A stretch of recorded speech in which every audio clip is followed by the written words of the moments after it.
असंच एकदा रात्री 1:30 वाजता 1:30-2चा प्रहर असताना एक 4-5 मुलांचा गोळका लाल महालाच्या पायथ्याशी आला आणि त्या पहारेकऱ्याला विचारता झाला, आम्हाला आऊसाहेबांना भेटायचं आहे, आम्हाला राजांना भेटायचं आहे.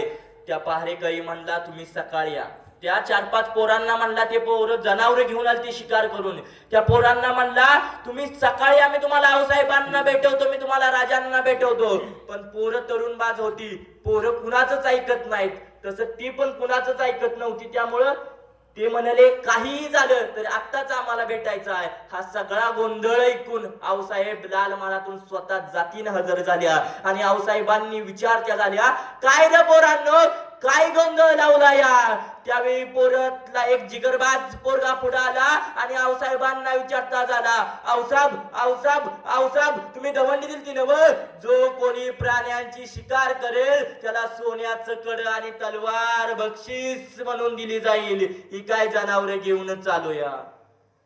आऊसाहेबांनी एकदा त्या जनावराकडे पाहिलं, आऊसाहेबांनी एकदा त्या मुलाकडे पाहिलं आणि आऊसाहेब त्या मुलांना म्हणाल्या, काय रे पोरा, तू सकाळ आला असतास तर आम्ही काय तुला सोन्याचं कड आणि तलवार दिली नसती का?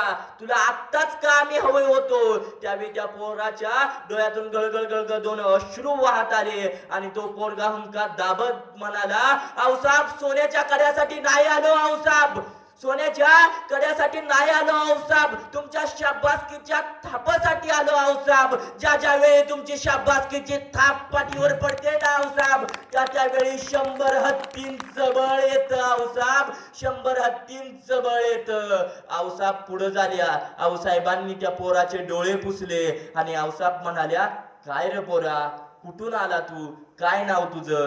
तेव्हा तो पोरगा सांगू लागला, म्या म्या म्या उंबरठून आलूया, माझं नाव आहे तानाजी मालुसरे आणि हाताना जो आऊसाहेबांचा झाला, हाताना जो राजांचा झाला, हाताना जो स्वराज्याचा झाला, तो गड आला पण सिंह गेला, तिथपर्यंत स्वराज्याशी एक निष्ठच राहिला.